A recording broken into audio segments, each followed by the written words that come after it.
Well, good morning, Mr. Long. Thank you very much for taking part in the interview. Oh, thanks for having me, Pierre. I really appreciate you reaching out to the candidates and making sure that everybody has a chance to speak their platform and get it out to the community. We really appreciate this. Well, thank you. Why don't you start us off by telling us where you were born and when?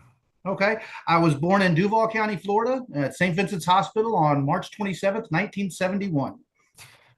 And what brought you to Palm Coast, Flagler County? Growing up in Duval County, I've always known about Flagler. I've always known about Palm Coast. As a young kid, we would ride by headed south to Orlando, and we'd always see Garfield on the great big water tower. So, as a kid, you naturally thought, "Wow, that's great. That's where Garfield lives."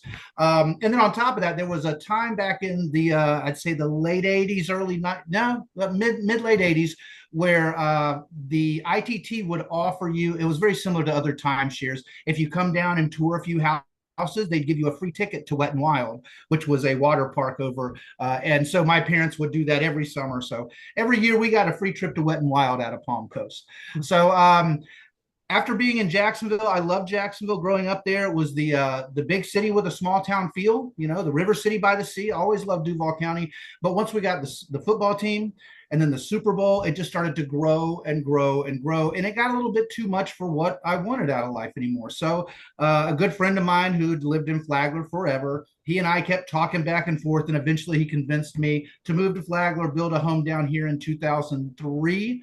And I've loved being here in Flagler ever since. Your political affiliation, it's a nonpartisan race, but your political affiliation is I am a Republican. I'm always, actually I'm the secretary of the Flagler GOP. and you've always been a Republican? Oh yes, yes. Since I think the first one I voted was for I think it was Dole against Clinton for Oh, Clinton's that's second right. run. Yeah, that That, was my that, first one. And that was 96, yes, yes, yep, yep. right. Um, what made you decide to jump into the school board race? Well, so I've been in construction my whole life, and I've always had a desire for civics and government, and I've always enjoyed watching it. I've watched all the county commissioner meetings, school board meetings, and about 3 years ago, May of 2023, I had a workplace injury that retired me. Unfortunately, my ankle was too mangled for me to continue doing the manual labor of construction. So, with that, I was laid up on the couch for a couple of months. And typical, I would always keep watching the school board meetings, the county commissioner meetings. And my wife finally said, instead of yelling at the TV, how about you get up and start going to these meetings? So I started doing that. The county commissioner meetings, city council, even though I'm not even in the city of Palm Coast, I would even attend the city council meetings for Palm Coast, school board. Eventually, I wound up getting appointed to the Flagler Planning and Development Advisory Board, which I'm now the vice chair of. And the more I started seeing things, the more concerned I got with the direction of the school board district. There just seems to be a lot of there needs to be some focus on decorum. We need to get a cohesive board back in there because there's really important tasks that need to get done. These kids need our full attention, and we don't need to be focused on just some of the decorum that is lacking right now in our school board. It's disheartening. It's disappointing. It's frustrating. It When really irritates you sometimes. Yeah. when you watched, what made you yell most? What I would see in the workshops, there are a couple of school board members that are actively asking questions, the good questions, and they're pushing back against policies they don't see. But I see a couple of board members in there that are just rubber stamping anything that comes down, and they always stand behind the old reliable, well, this is state policy. Well, the state mandates this. Well, that's become a tired excuse. If it's not benefiting us, you as a school board member, you're supposed to go to Tallahassee and fight for stuff that benefits our county. Let's So put names behind the board members you're referring to. I'm sorry. Let's put names behind the board Oh members well, you're I'm referring to. specifically speaking of Furry and Chong. They seem to fall lockstep with each other. No matter what one decides, the other one goes along with. I don't see a lot of pushback. I don't see, and one of my biggest concerns right now. I'm retired, unfortunately, due to work injury. I have the time to be able to do this job. I see, the incumbent that's in the seat that I want. She seems like she doesn't have the time for this anymore. She misses legislative days. She just missed a workshop last week. This is an important seat. This seat So has a lot to do with the direction that our children go, the growth, and the ability to prepare these kids for success after graduation. And it's not a part-time job. It's not a side hustle. If you're going to do this, you need to be devoted to it. You need to be committed to it. And it needs to be a full-time job for you. And if you can, I appreciate. I'm sure she's a wonderful. I think she's a nurse practitioner. She's a great mom. I know people that know her kids are great kids, and she does well at that. But maybe right now is not the time for you to do something like this. Focus on your career, focus on your kids, and let people who have the time to be able to do this job step in there and get it done. you're referring to Christy Chong. She is a full-time Yeah, she's a full-time nurse practitioner, nurse and all that. and I've But, heard she's a wonderful lady. Yeah. but what you're saying is would tend to exclude people who maintain their careers and keep working at very noble professions. It's Does that mean that only people who don't have these full-time jobs can run? No, I don't mean it like that. What I mean is if you've got we see people that get in these positions and they do have full-time jobs or they are business owners, but their career is structured as such that their job doesn't require a full 40 hours or 60 hours a week. If you've got a job that requires 60 hours a week out of you, then that means you're probably really putting in 70 hours a week. When do you have time to focus on the school board? That's just one of my big concerns. I don't think having a job should preclude you from doing this. I think if you don't have the time, that should eliminate you from getting into this type of stuff. Well, actually, we're both of the other, all four individuals on the school board have full-time jobs. It's not Yep. like it's not an exception in this case, and most of the people now in our governments do have full-time jobs, and Mhm. it's a difference in how much work they're putting in on the board as opposed to not. Sometimes that does come across. Talk Exactly. I a little mean, bit well, a about. good example is Lauren Ramirez. Yes, Um, she owns a business, has a full-time job, but please tell me an event you don't see her at. and Please also tell me a she meeting you also don't. She is a bulldog. She is out there all the time. She's at the schools helping with buses in the morning. She's at every school board meeting, every workshop, all that. And she has a full-time job also. But again, like I said, I'm sure she's got it structured in a way that she can manage both of them and she can devote the adequate amount of time to both of them. If you have a career that is demanding all of your time, I don't understand how you can commit to also the school board, which should be taking at least as much as necessary to make sure our kids succeed. and Lauren has also almost as many kids as Brian McMillan, I think, Oh yeah, yeah, which yeah. is a job in itself. Oh Um, boy. Go back to your career a little bit. If you could trace from the time when you were a teenager to now, quickly, what you've done professionally. Well, so right out of high school, well, I'll start. I tested really well in high school. I'm kind of intelligent. I'm not trying to brag, but I tested really well in high school, but I was not a school oriented person. Didn't like school, didn't want to go any longer. Right when we were having the SATs, I scored pretty well on them. So everyone said, well, Ron, you're going to college. And I went reluctantly. I said, okay, fine. I spent about a year and a half in college, didn't really accomplish a whole lot. I will say I had a wonderful time. I mean, college as a kid, it's great, but I didn't accomplish a lot. Once I got out of college, I got my real estate license, and very quickly I realized that property management is the best option when it comes to real estate. So I got involved in that, and then shortly after that, I realized the guy that's really making the money and being able to really write his own job script and everything was the guy doing the maintenance. So I got involved in doing home maintenance. Then that evolved into construction, and from there on, yeah, I've spent 30 years working construction sites. I've never been the guy riding around in the truck dropping off plans and materials. I've always been the guy on the job site, running the crews, reviewing the plans, checking the budget, hitting the deadlines, all that kind of stuff. And I thoroughly enjoyed it. I had opportunities to be a project manager. I didn't want it. I didn't want to be at a desk all day. I didn't want to be driving around in a truck all day. I enjoy the hands-on of building and construction. So I stuck with what I was doing, and then yeah, unfortunately, after a while, I guess Murphy came along and retired me out of it and threw a big roll shutter on my ankle. So I have a background in working with people. I have a background in problem solving. That's one of the biggest things I've learned in construction. We're kind of given the task and said, here, man, make it work. We don't care how, but it better look good. It better meet code and it better work. So I've learned how to really solve problems on the fly. and I've learned how to work with others. Running a crew of construction workers. I don't know if you've ever been around a crew of construction workers. They're not the easiest guys to get along with, but in order to get the job done, I had to learn to work with these guys and help them get along with each other so we could get the task done. If you would believe it, in the summer of 1987, I worked construction in Raleigh, North Carolina, Oh, wow. Yeah. until I shot myself with a nail gun, and I thought maybe I'm not cut out for that.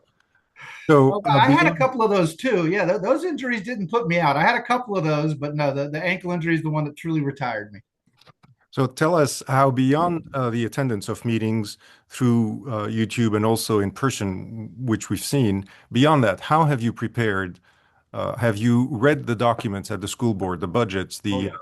um, Yeah, I've been diving deep into the budgets. That's one of the big thing that kind of, in my opinion, a lot of things have been settled by the state.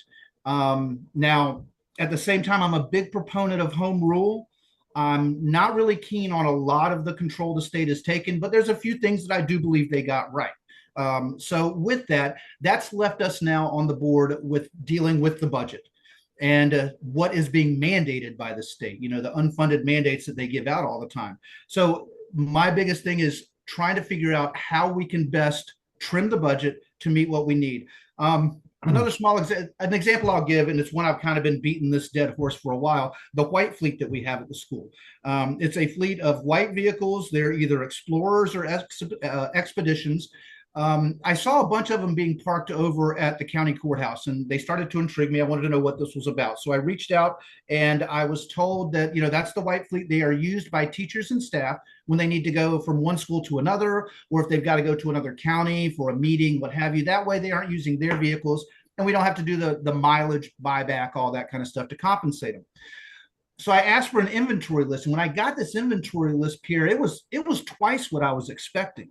There was somewhere in the neighborhood of about 40 vehicles in this fleet. And then I asked the important question. So here's what I also would like to find out. I don't need to know who, don't need names, but I'd like to know what the vehicle was used for, where it went, how long, and stuff like that. Pierre, I was told we don't have that. We don't have a list like that. That floored me. When I heard that, that absolutely floored me. That means, oh, wait, you're saying, Ron, just to be clear, you're saying yeah, that there is no log that keeps track of who is using what vehicle and to what purpose? nope. As of a week ago, and I can check my email now to see if I've gotten anything, but as of a week ago, I haven't been sent back anything. Lauren Johnson sent me an email saying, Ron, here's the list of the vehicles, and we're working with Motor Pool to see if we can find some kind of log or something. And Did I've still never you heard back on that. did you ask if those vehicles, like in Palm Coast, are GPS tracked? Yeah, no, they're not. They're not. From what I was told, they're not GPS tracked. I have a friend of mine that works for Massey, the pest control company. And she told me recently, she goes, Ron, I'm kind of upset. They put cameras in all of our vehicles now. So, between jobs, I can't go find a shade tree and take a nap in my car. And in my mind, I'm thinking, okay, if Massey put cameras in every one of their sales vehicles, but we don't even have a way, we don't even have a sign out log. I was told recently that there's some kind of QR code that is being used. I haven't been told any details on it, and I don't know how new that program is. I don't know if possibly me making a stink about the White Fleet is what has possibly triggered them to actually implement a log. But Pierre, as of last week, I have been told nothing of where these vehicles go, what they're used for, how long. Again, somebody could check out one of those cars on Friday morning, head to the Keys, have a nice weekend, and come back and drop the car off, and all's good. And we Well, have no obviously way of those knowing. abuses would be Yes, yes. terrible. A So couple I of see points things though. like that. I see I things like that, and then I start diving deeper down the rabbit hole. And like I said, there's a few other things I'm investigating as well. There was one I met with some of the union members for the school buses and for the paraprofessionals. And one of the programs that one of the The bus union, you said union members. We don't have a unionized. We well, don't no, have not a unionized. unionized, yes, but Right. we don't have a unionized board, but they do have representation, so to say. But I was speaking with one of them, and one of the bus drivers told me, and this was like a couple of years ago, there was a pilot program, and about 15 or 20 buses got these LED screens that were installed down near the dashboard. They sat in there for about 4 months. The guy said, they were never turned on. I was never told what they were used for. I found out it cost about $80,000 for that pilot program. After 4 months, they were removed and something else was put in. and they were so that was 80 grand that we just kind of, hey, let's see what it's like to throw $80,000 away. I mean, that's raises in school bus drivers. That's raises in teacher pay. That's stuff, and Well, that's what I'm talking about. The budget needs a line by line review. I can appreciate the oversight that you want to bring to all this, but in a couple of points. First, there is a degree of trust that we have to give our employees. And does it not Certainly. make you, especially as a Republican, does it not make you uncomfortable when we have our own employees under the gun of video cameras, surveillance, even GPS? When I first learned about Palm Coast GPSing all its vehicles, it was not just, to make sure that the vehicles, in case of a crash, can be tracked, but also to see where the employees are going. Does all that not make you a little uncomfortable about this sort of big brother approach by employers when a measure of trust is has to be part of the work? I mean, we certainly trust our teachers not to have cameras in there. Why are we not doing the same thing with our blue collar workers? Are they somehow less worthy? They're not, but yet we treat them differently. The second thing is, and to use a phrase that I learned from Charles Gambaro, the city councilman this week, is what you're talking about worth the squeeze? In other words, whether you were to go through all of that analysis, the end result might not be that much in the end for all the effort you're putting in and all the little amount of money that might be saved considering the service that what you're describing provides, whether it's the school buses, obviously, there's no question, or even the fleet that exists for a fair reason, which is to prevent employees from using up their own cars. Some of them are poorly paid enough as it is. So when you combine all that, are we really going to get to a better bottom line, really, a significantly better bottom line?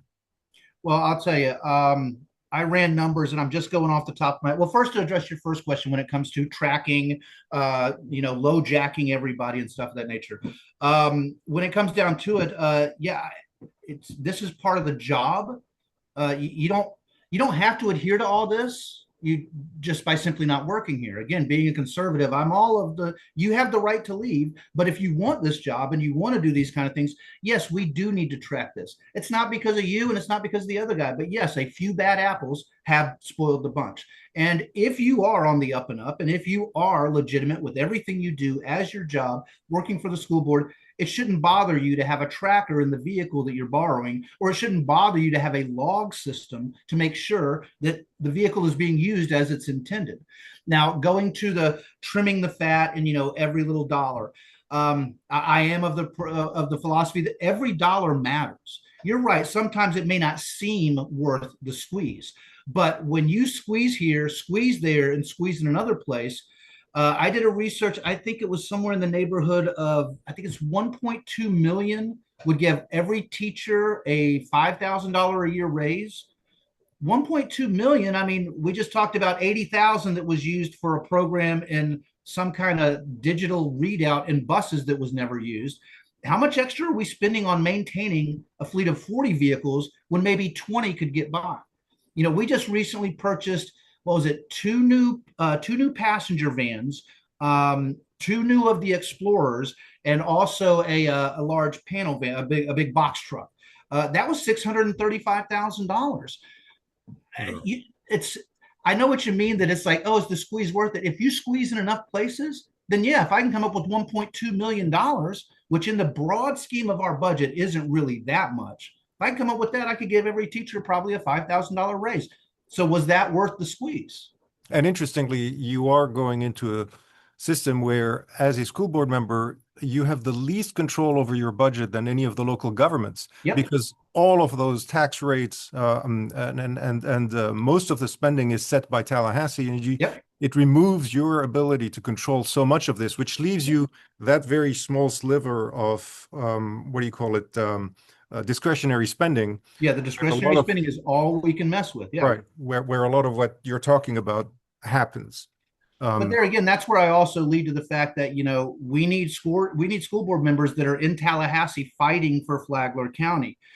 Just accepting every mandate as it comes down the pike, that's not what we do. If it doesn't fit for our kids, push back. You may not get anywhere, but push back. If you do enough pushback, then eventually the legislators will think a little bit more before they just start arbitrarily implementing new policy and new mandates. I do have to say, at least since the departure of Colleen Conklin, who had a lot of experience with Tallahassee and was up there a great deal and had Mhm. relationships with them, there has Yep, not been the sort of local voice of the school board sort of you're absolutely right. making the Flagler's voice clear to Tallahassee. In other words, Yep. lobbying them as school board members, which you have full Yeah. authority to do.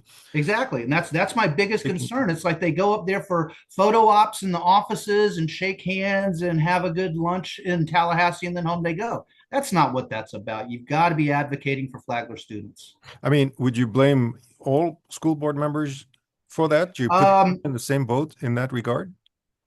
I think there has started to become a culture of that in our school board to where it's kind of like a go along to get along thing. And I think I've seen that happen. And I think if we have a few key people replace some key people on that board, then we can start righting the ship and we can start getting everyone on board with the fact of we've got to push back against this policy. We have to fight for these resources. We have to claw back as much of the funding as we can.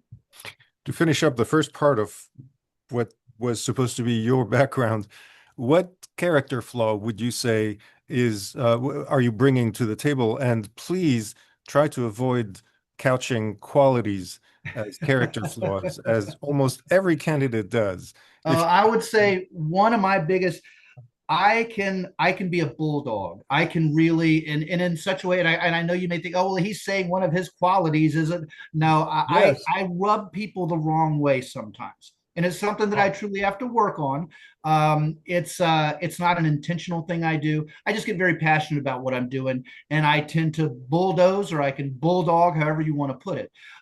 It's something that my wife has been constantly helping me recognize because that's how you fix it. You just recognize when you're doing it. I think that would be my biggest flaw is the fact that if I see something that's right and it needs to be done, I'm working on my ability to get along with others to help make it go in the right direction. I've learned that by working on the with the Planning and Development Board, the advisory board for Flagler County. I've really learned how to work with another group of guys, work on a dais because everyone has their own authority within this, and we are all equal. No one is greater than the other. So that is what something that's really helped me learn how to lobby with my other board members, how to work with them to create a consensus as opposed to just dragging people along by the necktie and this is the best thing, so let's just do it. So I would say, yeah, my biggest flaw is the fact that I can be a little abrasive, but it comes from the right spot, and I am working on it. when you're going to be a chair of the planning board, or assuming you get elected at the school board, does that mean you're going to shut down conversation as we saw happen earlier this week? Uh, Yeah, I I saw mean, that this past week. is that you're going to bulldoze over your colleagues? You're going to say this, we're going to stop this conversation here, or we're going to move on. I mean, explain That what was being a not the bulldog place to means. do that. That is definitely first and foremost, it's a workshop. This is a workshop. This is where we work through all of this. And if it's going to take another hour to get it done, then that's just what we do. And again, that leads back to my philosophy that you have so many people that this is their second job. This is just a side hustle for them. So I can't spend 6 hours in a workshop because I've got to get to my job. I've got to get here and do that. So no, that's not acceptable. And again, in a workshop, I would never do what was recently done by the vice chair. It's just that's unacceptable. We're trying to work together. We're trying to get along. Janie Ruddy, she asks all the questions. She is very adamant about being involved, wanting to drill right down to the detail of everything, and I appreciate that. And if that's something that's going to take an extra hour for her to get out and to get clear so the entire board can hear it, can digest it, and can resonate on it, then that's what has to be done. You don't shut down the discussion. Now, at a school board meeting, that's a little bit of a different scenario. There we are just going through policy. We are doing voting. It's not set up like a workshop. And with that, there is a little bit more probably decorum that has to be directed and maintained. But by no means would I shut anyone down. Not if there's a legitimate comment that needs to be made. That's not acceptable. This is again, like I said, I've learned by working on the planning and development board. You got to learn to work with the other people because if not, nothing's going to get done. Who on current boards, elected boards, excluding the constitutional officers, would you consider a model of leadership? Who do you admire, whether it's the school board or other local government boards? I really like Andy Dance. I've always liked Andy Dance. Gosh, he and I we went to church together, all that for decades. I've known Andy. I really like him. He's a very level-headed. You can see he deliberates on everything. He thinks deeply into all of it to make sure he's crossing his T's, dotting his I's. I really like that. I like Commissioner Hanson. I think he does a really good job. Lauren Ramirez is, I mean, I hate to sound this way. I hate to sound like a fanboy, but man, she's a rock star. She's doing amazing. And I've mentioned to her candidly so many times, as soon as I get on the board, I'm lock and step with you. Drag me along with you. Let's teach me what you know. She's just gone leaps and bounds above what is necessary for the board, as obvious, because you see some board members that are doing the minimum to get by. And here she is just taking on every task and then some.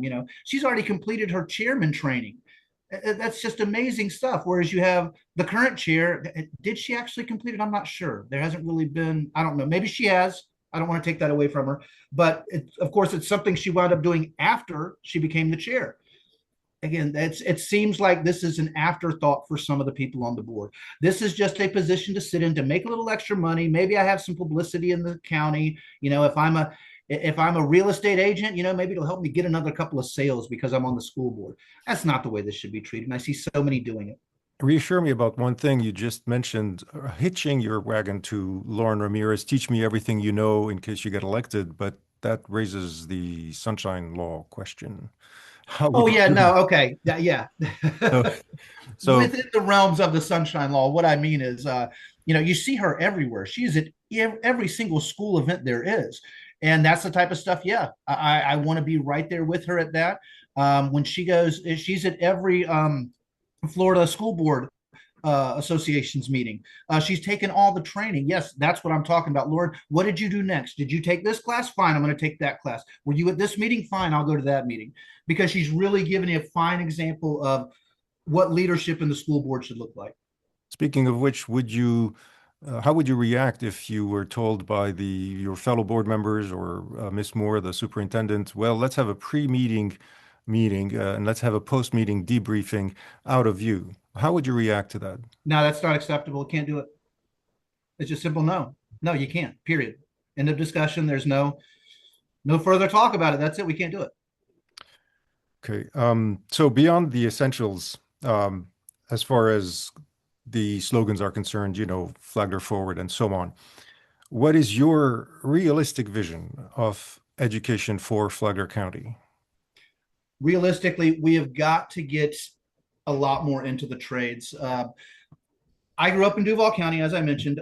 We had skill centers when I grew up, and these were campuses. I think we had 5 of them in Duval County. This was a campus the size of FPC that was dedicated solely to, dental hygienists, opticians, metal shop, auto shop, welding, plumbing, everything you could possibly do that you didn't have to go to college for. You could go there and get a certificate to be able to learn it. We need to expand. I know we have some technical schooling here in Flagler, and I'm grateful for it, but we need to expand that.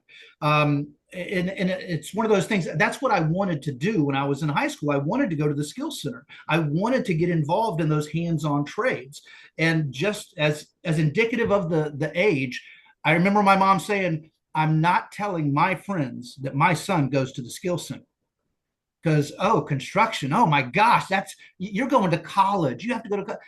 I still see a little bit of that mindset within the institution of learning. It's weaned away. It's nowhere near what it was back in the 80s when I was in school, but I do see it that it's still there. And we need to expand on that. We need to open more options. Definitely partnerships with local businesses, apprenticeships, things of that nature would greatly expand that, because one of the big things I would love to see happen is kids being able to graduate high school and still live in their community, live in Flagler, have a job in Flagler, grow a career in Flagler. All 3 of my kids had to move away. I've got one in San Francisco, one in Orlando, one in Denver. So there was nothing here. I would have loved to have had my kids here. I'll have grandbabies coming soon, Pierre, but now I'm gonna have to fly to San Francisco to see them. Yes, I know what you So mean. I would love to have us with a school district that got kids prepared for either, yes, going to college and growing great there, or also developing into a workforce here in the county. Because when we have that workforce, we will start to attract more businesses, and that will give the jobs to the kids so the kids can stay here. And it's just that cyclical perpetuation that goes on, that once you grow it, it starts to grow on its own. And we've, again, the business aspect, that's something for the county commission and for the city council for growing businesses. But the one thing we can do as a school board is we can start preparing students as a workforce for businesses that want to come to Flagler County, because that's one Flagler, of the big things we also hear. We don't have a workforce. Flagler Technical Institute does quite a bit of work. Yes. Exactly what you're describing. Are you saying they're not doing enough? Well, they're doing great work. Love what they're doing. But yes, there's always room for improvement. There's always room to grow some of the other programs that are available. Like I said, the I skill mean, are center there that we some had in trades, for Cleveland. instance, specifically? Are there specifically some trades that you think are not getting the attention they ought to get? Well, that's what I was going to say. At the skill center that I went to, they offered stuff like dental hygienist. They offered stuff like optometry, or an optician. My dad was an optician. I thought it was really cool. The guy, it's nothing special. It's just the guy that adjusts your glasses and puts the lenses in and stuff. It's not a doctor, but there's programs like that, and there's so many others. A nursing assistant, home health aides, and then also, of course, you've got your blue collar trades. Framing, masonry, electrical, plumbing.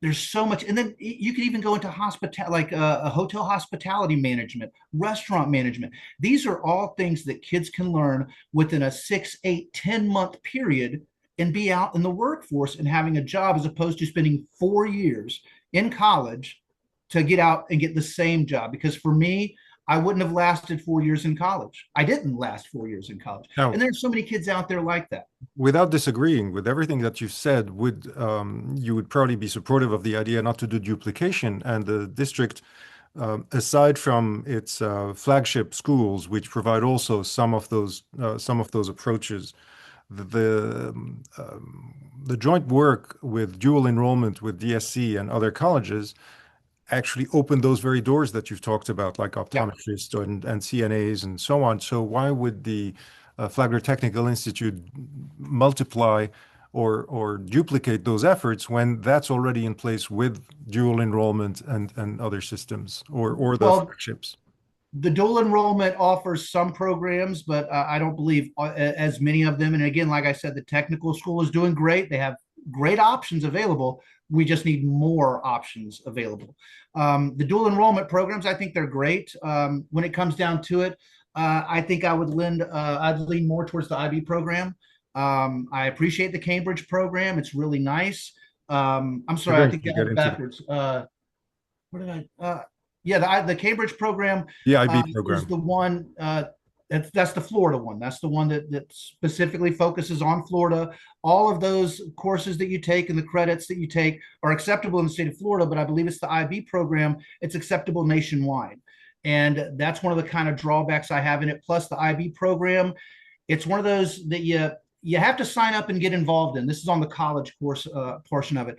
The Cambridge program, it's a little bit more pick and choose as you feel like it. If you want to come to this one, it's a lot more hands off. The IB program treats it like it's college, and I Yeah. think in these situations, if you're going to go to college, you need to learn that it's like college. That was our question down below specifically about these two programs. Yeah. So, what is your level of comfort with interacting with members of the community of all sorts? Like, it doesn't matter who they are, what backgrounds, what gender, and what personally chosen genders. Yep. And I mean, like whether it's your people you're familiar with, whether it's gays, Mm-hmm. transgender, blacks, Yep. Arabs. How do you relate to people who are very different from you? We're all human. We all have the same, well, I won't say the same struggles in life. We're all dealing with relatively the same stuff in life. I gotta provide for my family. I have to take care of my kids. I have to get up and go to work every day. We're all dealing with pretty much the same issues in life. And none of it really, when it comes to the ideological or the just the different issues people are going through personally, again, we're all human. It's easy enough to relate on just that that plain that we're all human. You know, you have your different desires, I have my different desires. You have your ideology, I have my ideology. But still, when it comes to it, we're talking about kids, we're talking about education. And as far as I'm concerned, reading, writing, and arithmetic, let's get to the basics. Make sure these kids are 100% prepared for success after college or after graduation, whether it's college, trade school, straight into the workforce, or even the military. I've dealt with so many walks of life that yeah, I don't see an issue dealing with any of them. It's It's again, we're an all human. This is sort of a related question, but with the Carver Gym, which represents the South Bunnell community and is the only community center in that area, Mhm. what now that conversations have arisen with the county commission about perhaps asking the school board to invest more money there in place of the county. The county owns the building, but the county might be wanting the school board to pick up more of the bill. You're already paying for two full-timers and one part-timer, but they want you to do more. Yep. Like for instance, the $120,000 bill for maintenance. They're becoming there's They this need a new is parking lot. increasingly Yep. burdened. Um, and one of the alternatives, the worst case scenario, if the amendment passes and there are cutbacks and everything, there might be a reduction or I wouldn't say closure. I don't know if it would come to that, but it Well, did reduction in in 2010. services is I on the mean, horizon. Yeah. in 2010, they did talk about closure. So what closing the place. So if the worst happened, how supportive would you be of picking up more of that burden for the Carver Center? Well, first, the Carver Center is a pillar of that community. It can't go away. The Carver Center has to remain. As far as the funding of it goes, I think we've got too many hands in the pot, too many cooks in the pot, so to say. I think there's an ILA with the sheriff's office, with the county, with the school board, and that's all in the city and involved in this Vanilla. one. I think a lot of that needs to be if the county is going to require the school board take a little bit more capital and take a little bit more responsibility into it, then that's fine. Then turn over all your ownership to the school board or to the Carver Center and let them have total control of it. If the county doesn't want to invest in it, then fine. Then get out of the game. Then get Would you completely out of the game. would you want to buy the Carver Center? Would you want Well, the and that's Carver kind of Center where it to was be? going. Yeah, that's I wouldn't say so much buy it. It seems like to me, I get the feeling from the county that it's almost a burden. That gosh, we've got to deal with the Carver Center again. Oh my goodness! Oh my, if it is a burden, then fine, cut it loose, give it over to the Carver Center, or give it over to the school board, and let us start working on it there. Because I know there are plenty of ways to be able to raise the money needed for the Carver Center. The problem is right now we have so many cooks in the pot that we can't get a decision made on anything. I know recently there was brought to the school board the issue of the parking lot and repaving of the area. The school board is totally on board with it. I believe the sheriff's office I think they were leaning towards it as well, but the county was against it. So then we're stuck. Oh well, we couldn't get the county on board, so now we're stuck. And that's why I say, county, if you don't want to be involved in this anymore, then turn it over. Just get rid of it. Take your decision making out of the process so we can get things done. And I think that would solve a lot of the problem. You've answered this to some extent, but how would you evaluate the current school board's performance in the last couple of years?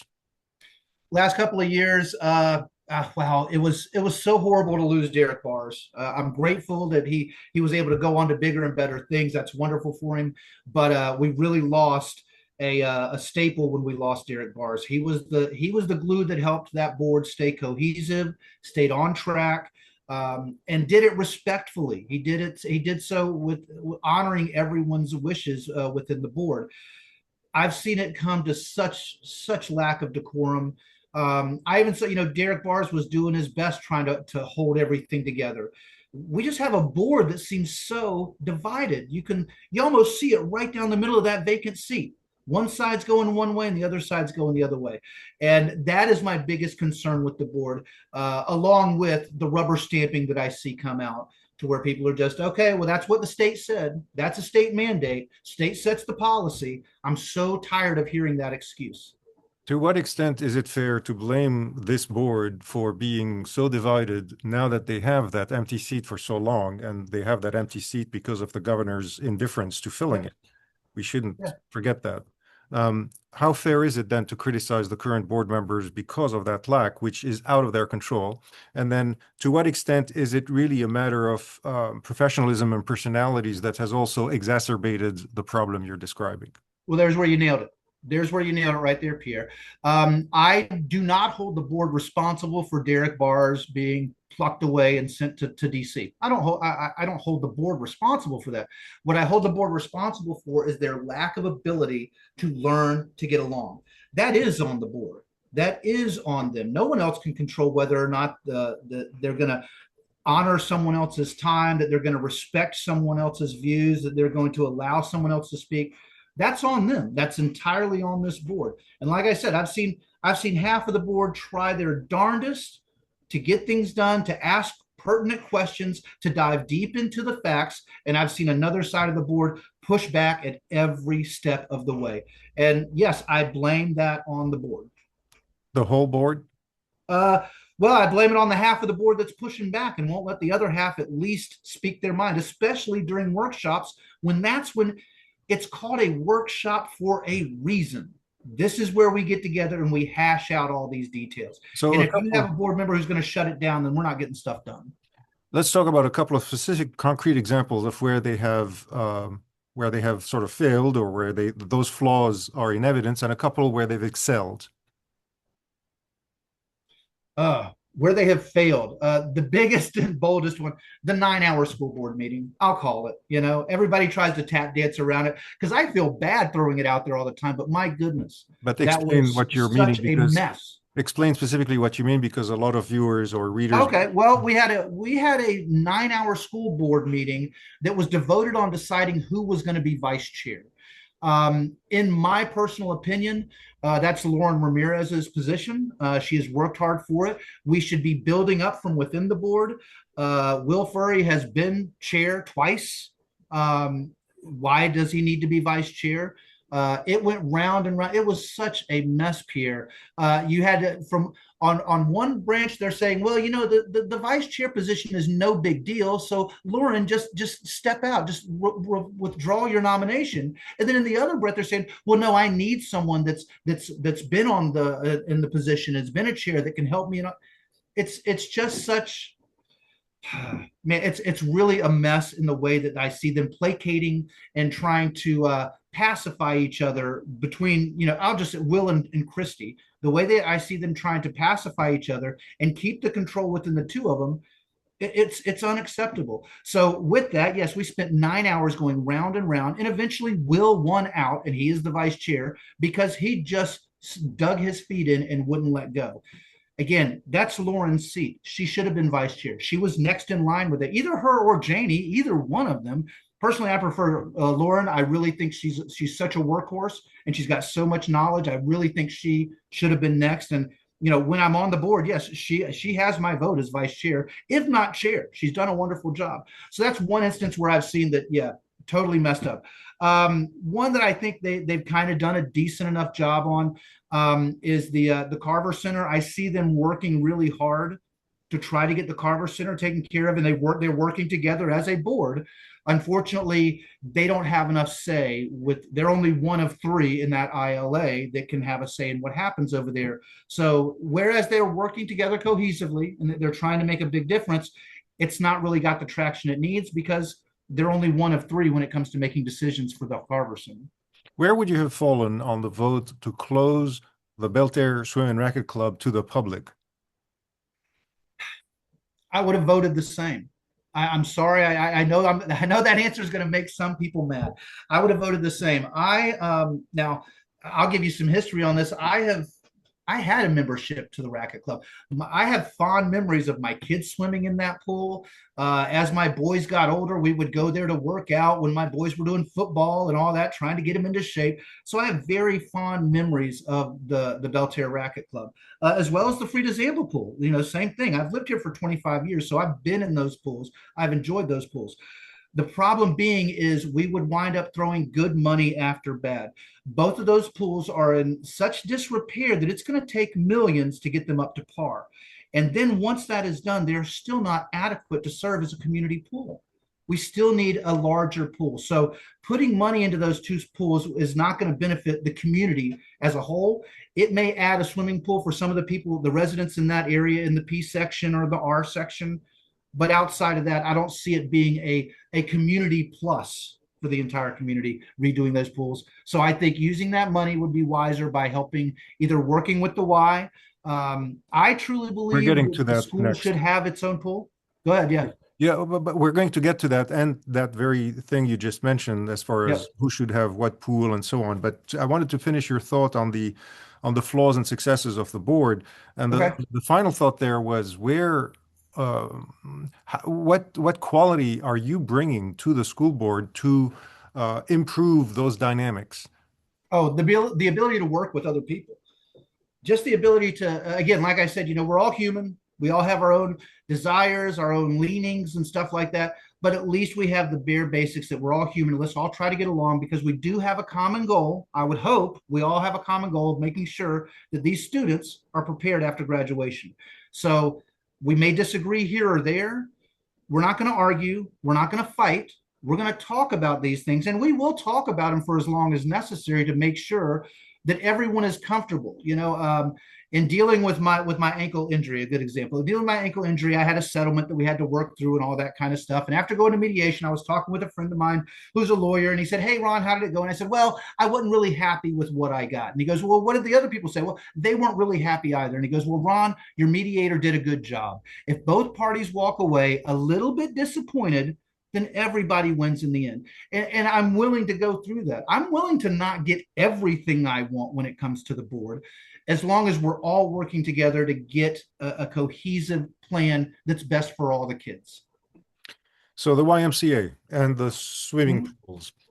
That ties into our previous discussion. So the YMCA has asked the school board for $3 million. It has asked Palm Coast for $3 million. Palm Coast has provided that money or given that Mm-hmm. pledge over I think it's the current and the next year in their capital plan. The school board has not yet. And one of the plans is, at least one of the proposals that might be coming to the board in September is a memorandum of understanding that LaShaka Moore, the superintendent, has worked on with the city of Palm Coast and the YMCA that, as I understand it, would give the school district and the city ownership of the pool at the Y, but not the Y itself. The Y would Right. still control the property and be in charge of maintenance and the rest of it. But the Mm-hmm. pool would be owned by the city and the school, giving them a lot of priority on how to use it, the Sure. students, the student athletes, and so on, and city programs. In exchange, though, the Y I think would request those $3 million for an investment into the Right. pool part. Yep. I'm And as curious. well, we will have continuing funding that will need to be pushed into that. I think there's a short grace period, but then after a while, the school board will have to pay yearly to the YMCA for maintenance, for upkeep, and stuff of that nature.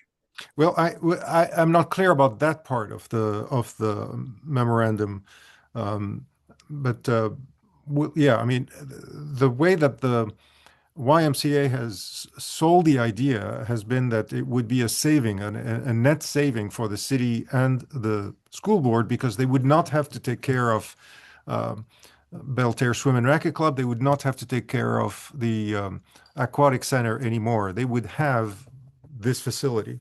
Right. So I'm curious about where you stand on this, and alternately, where you stand on the idea that some board members have talked about, which is building their own pool. Possibly, I heard recently at the old Corporate One location on Palm Coast Parkway. So where are you on all that? It's funny you mentioned the Corporate One property on Palm Coast Parkway. Yeah, that's kind of an it's a thought that I had as well. Okay, so let's start with the YMCA. I think it's great. The community needs a pool. The YMCA is definitely welcomed here. I have concerns with entering an ILA with the city of Palm Coast in regards to that pool. As we just mentioned, you see the problems we're having with the ILA with the Carver Center. And I know that they're telling us now that, hey, great, the school board, you'll have first priority and all that.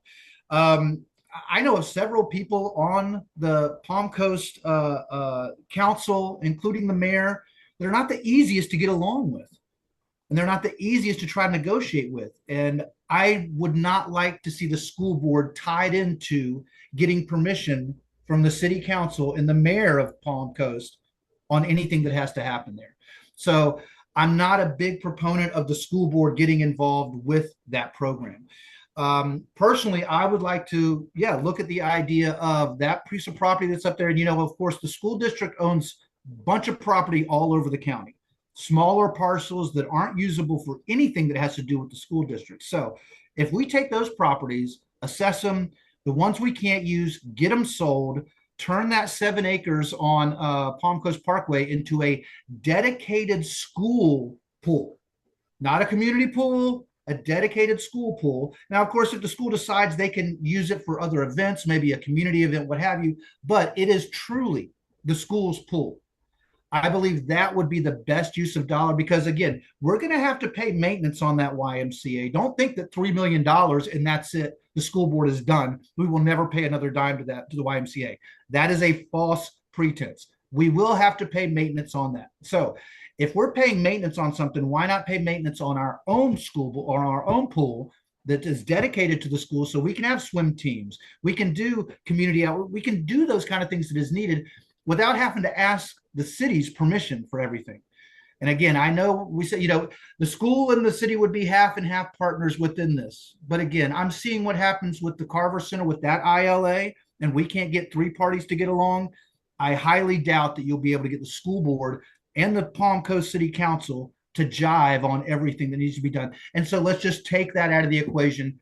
Let's have the school build their own pool. Let's have the community build their own pool, and everybody will be happy. Everybody gets a pool. Oh, I've not really heard that the ILA or the interlocal agreement of Carver Center has not worked out or that they have not been getting along. It's sometimes been that there has not been enough meetings or things to that effect, but not that they have not been getting along. And on the other hand, the city and the county have worked very well in combining a lot of their park resources with an interlocal agreement that also is set by the two policymakers, the two policy bodies. But beyond that, it's really the Parks and Rec the divisions Yeah, of each government that work with each other pretty well, leaving out the policymakers who at that point are no longer involved. There's not a matter of permission, there's just a matter of coordination. right. And from everything I've heard, both at the Carver Center and at the parks joint operations, it's worked pretty well. In other words, the local governments do work well with each other. Yeah. Well, and at the same time, though, when I hear Mayor Mike Norris talk stuff like, "Oh, we need to take over the airport. We need to take the airport." Well, I mean, so what's going to stop Mike from deciding, "Hey, we need to take the YMCA"?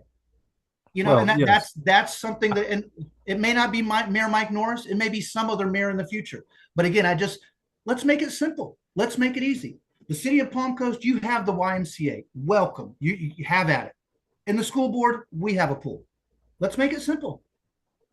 Okay. And as And far as the ILA with the Carver Center, yeah, the ILA, the community has gotten along really well with the Carver Center.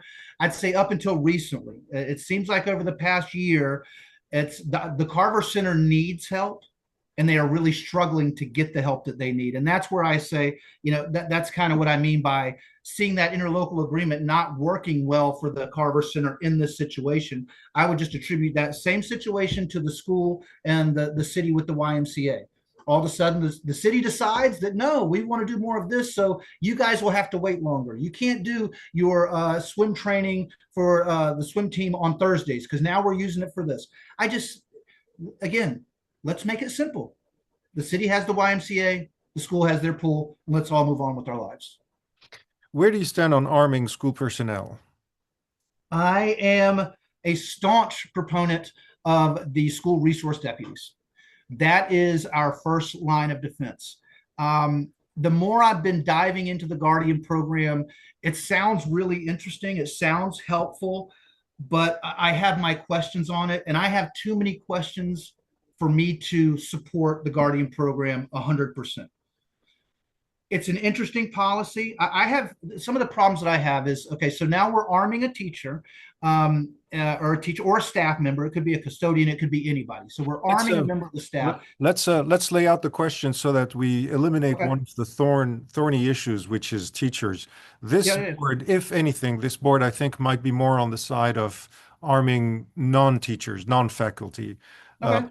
Although when they considered it last, they considered like central office personnel among those who would be armed, which to me makes no sense because Right.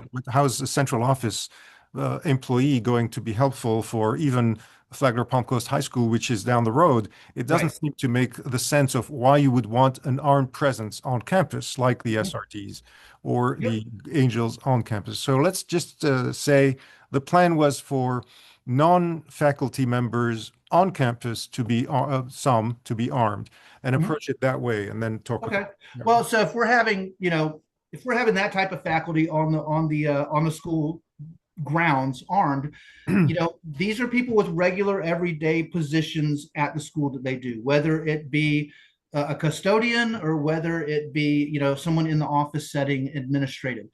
So they have a job that they're doing every day. And now I'm a strong proponent of the Second Amendment. I have my concealed weapons license and I carry with me a lot of the time.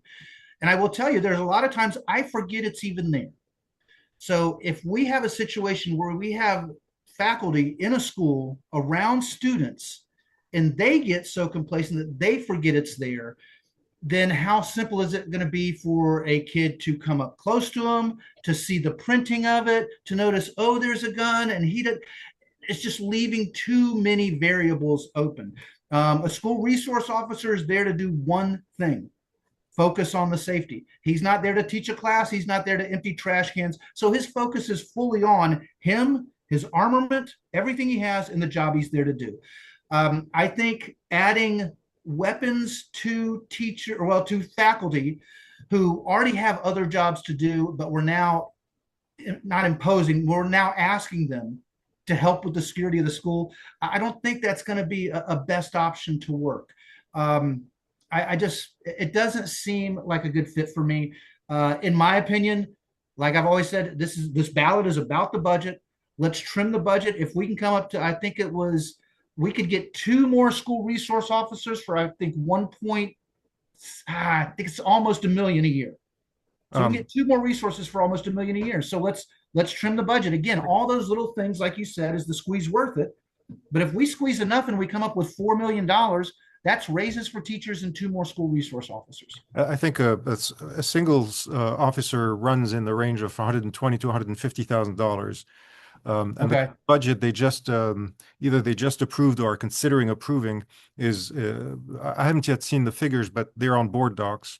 And it's a little over $1 million, which brings me Yeah, to I the saw question. that's the same one I saw. I think it had two new resource officers It's the and two floater. floaters. It's one floater, I think. It's Okay, one. one floater. Yes, that would be in addition to, I think they have 13 or 14, somewhere in that range. Yeah. Now, half of the cost of the actual officers or deputies is paid by the county.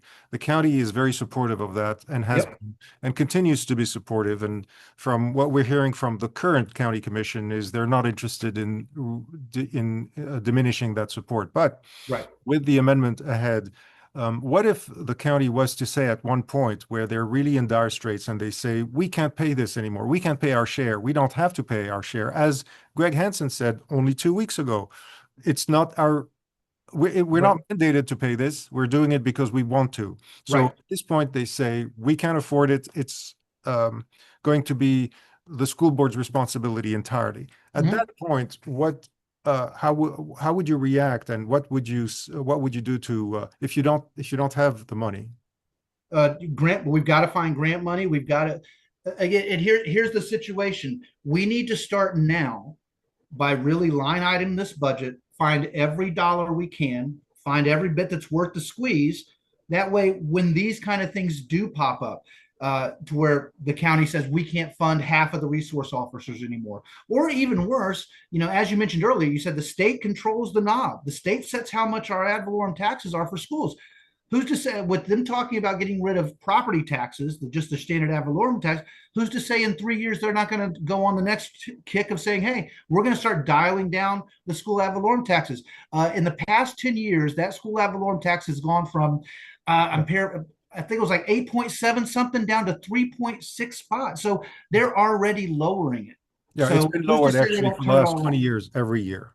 Yeah, it's always gone down, repeatedly always gone down. So who's to say they don't finally dial that down to 1.2%? So with that, the school board needs to be proactive and start really combing through every dollar that's in the budget.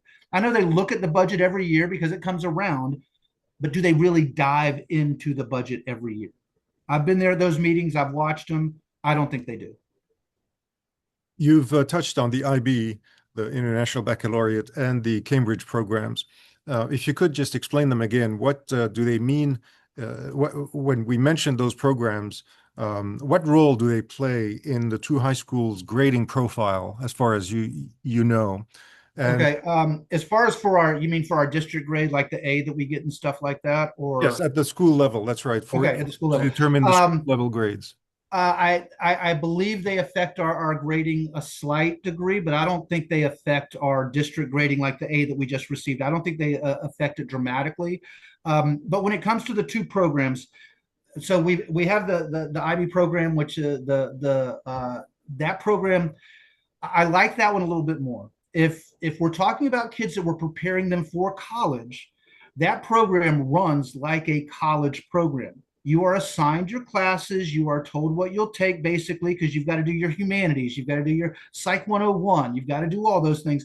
And you have to do them within a time setting and everything. So that program is truly preparing kids for school, for college once they graduate. Not only that, all of the credits that they've earned, they're transferable throughout the entire state, or I'm sorry, throughout the entire nation. Which that's a good thing. That way, you don't have to stay restricted to Florida.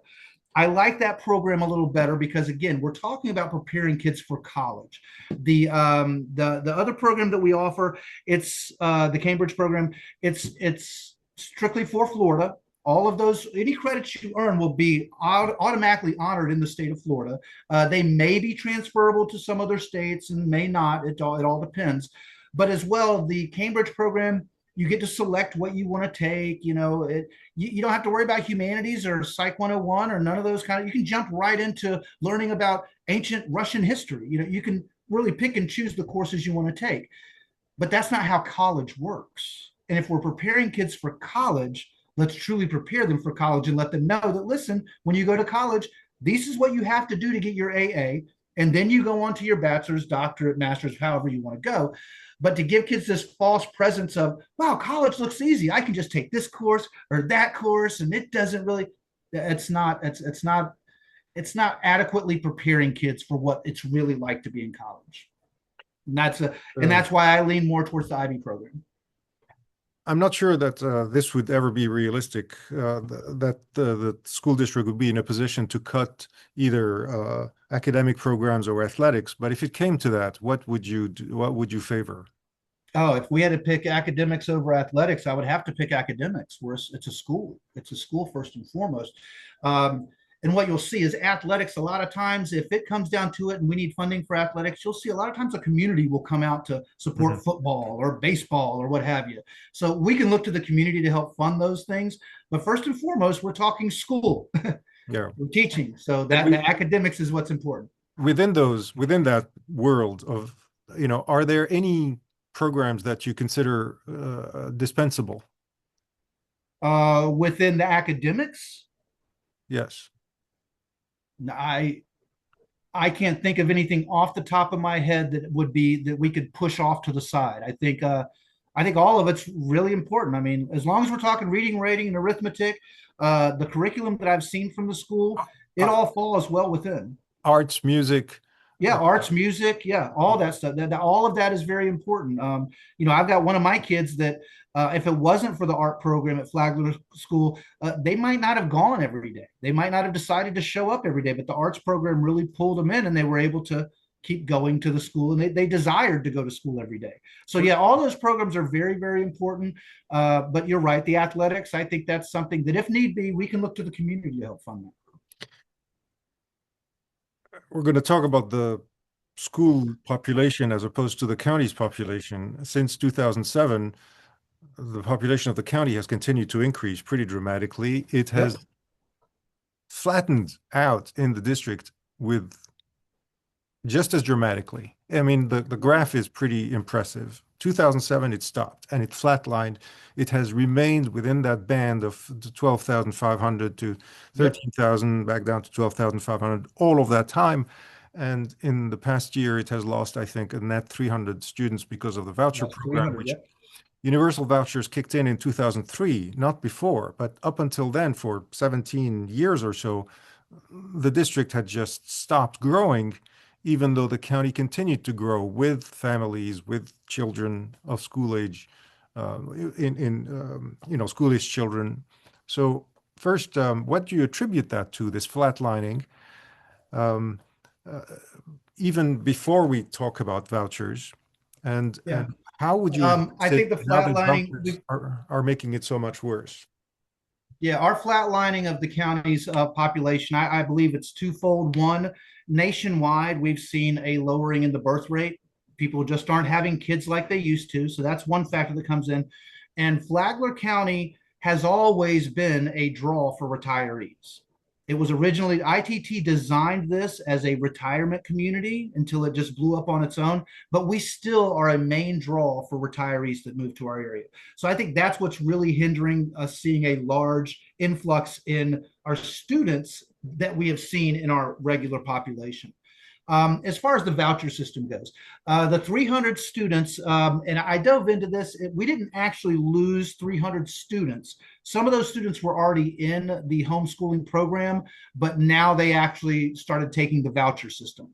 So within that 300 that we're talking about that are now that are new voucher recipients in the county, I want to say there's a percentage of them Just to be that were clear, already hold on. homeschoolers. Just to be clear, Ron, there is, like, for instance, the last numbers that we had was close to 2,000 students who are in the voucher program in Flagler County, the majority of whom, you're right, were already in private schools and opted to take vouchers, but they were not your typical student who was in Flagler schools, then Right, opted out, went to private school. They were already there. But right, what right, we're right, talking right. about now is the way they described it was a net loss. Unlike the majority of those 2,000, there was a net loss that Yeah, where the district itself kind of like really experienced a loss of students yeah. to vouchers, which they Well, and had. it's not just again, and it's not just a loss of students; it's a loss of those funds. It's Yes, of that's really course. what it boils down to is those funds that are leaving the school.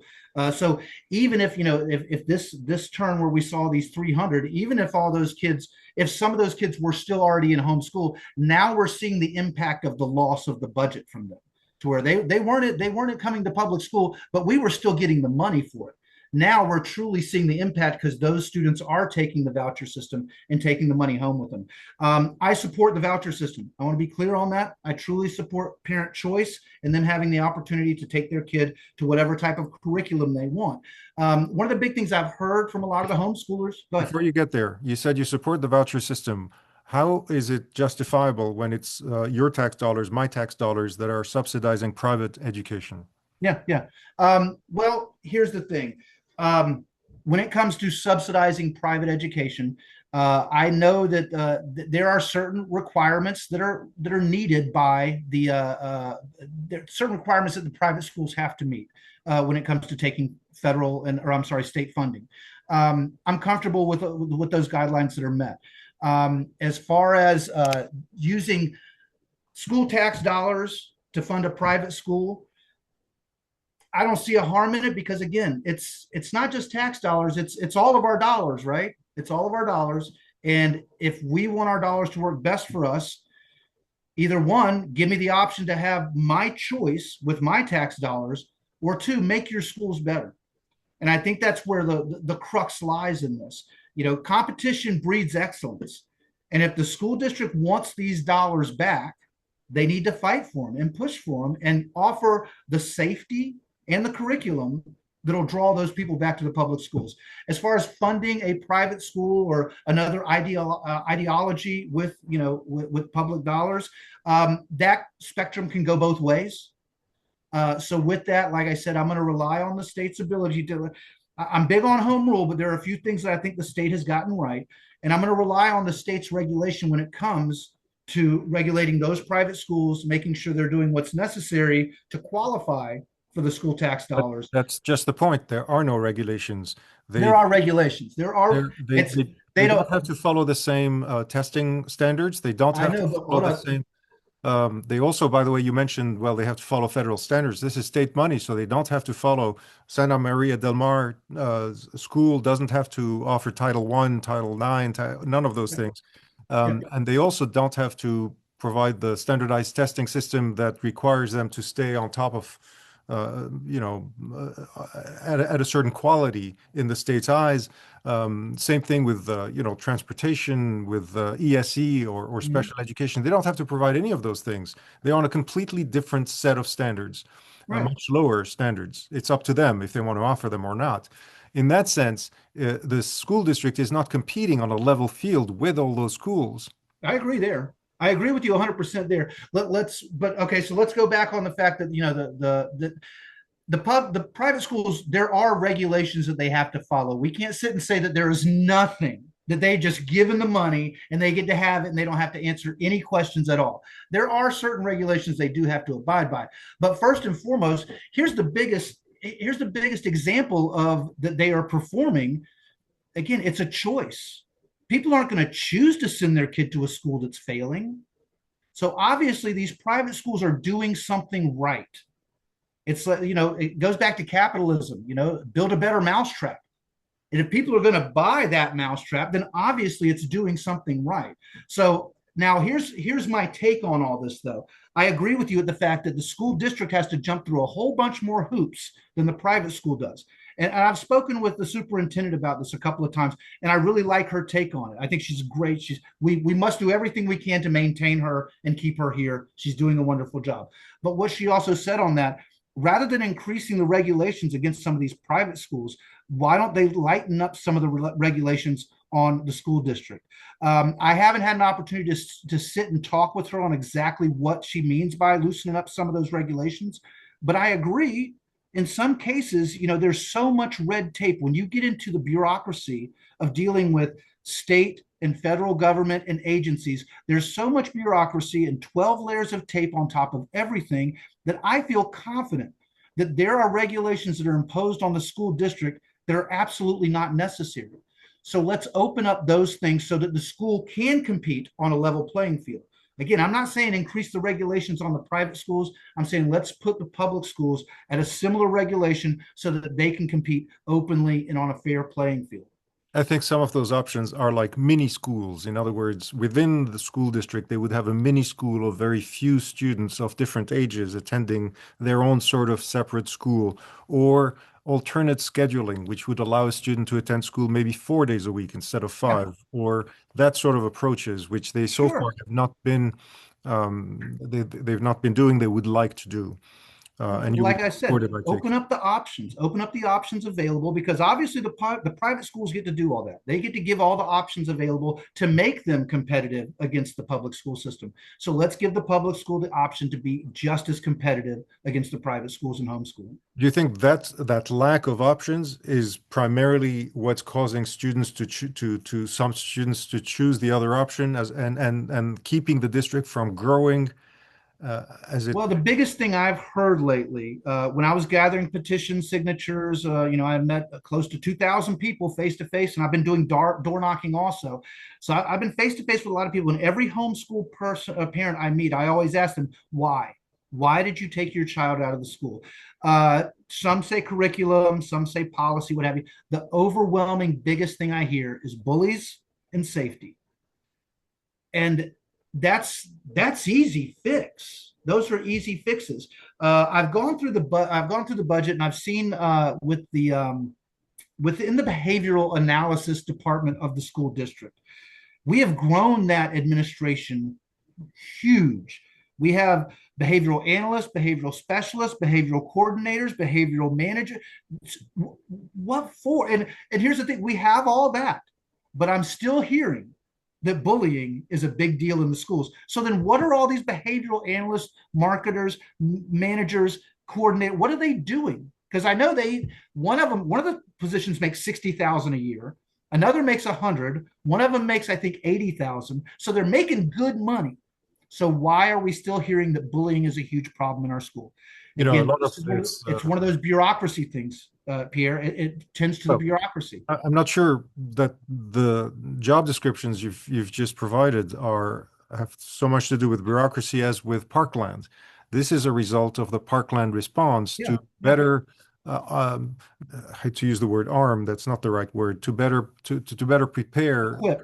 the schools to deal with issues to prevent something like a horrible mass shooting, for instance, and to identify students who might need extra help in Yeah. ways that were not, thought of And before. I can totally understand that. But it comes to the question, how many of these do we need?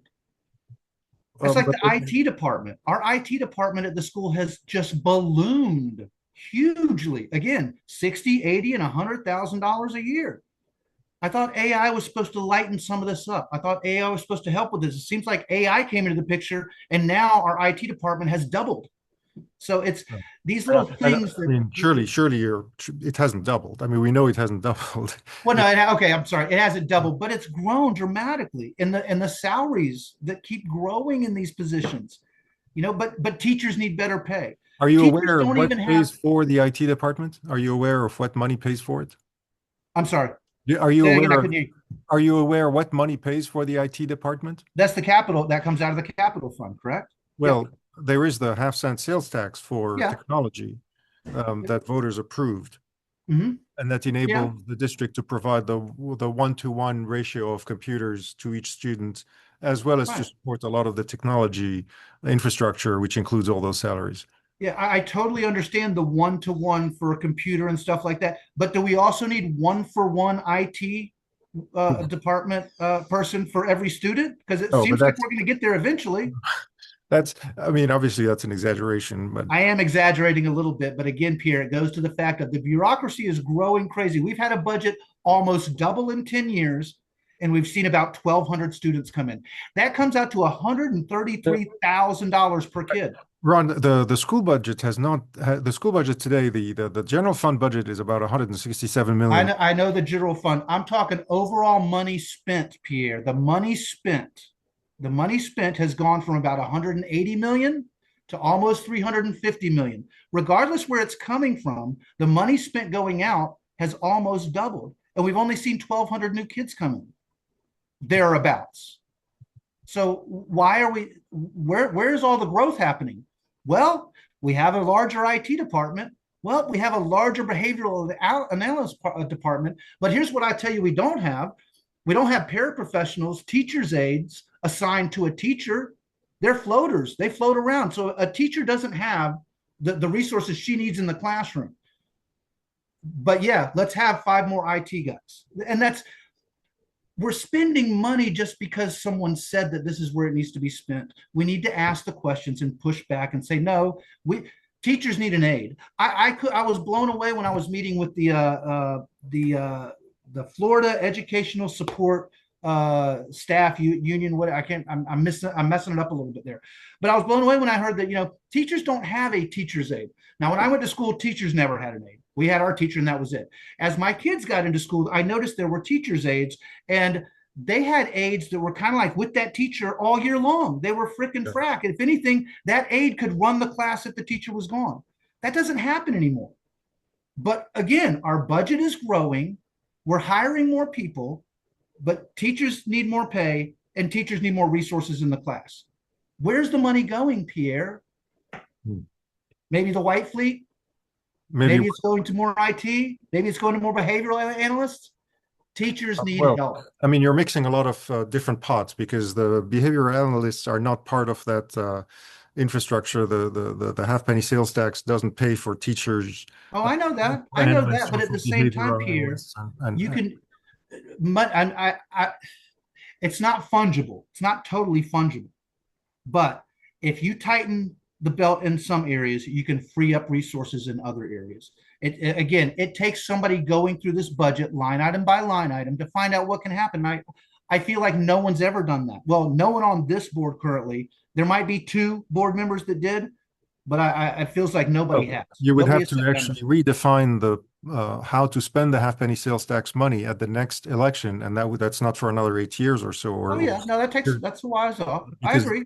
until then, that money can only be targeted to what the voters were told it would go to, and it's primarily, I think it may be safety and technology at this point, but it's definitely technology, and they did change it a little bit at the last go around to include maybe safety improvements and things to that effect, but Well, I not guess my like question would be, so teachers if or that money's for paraprofessionals. technology, then we can only hire staff with it?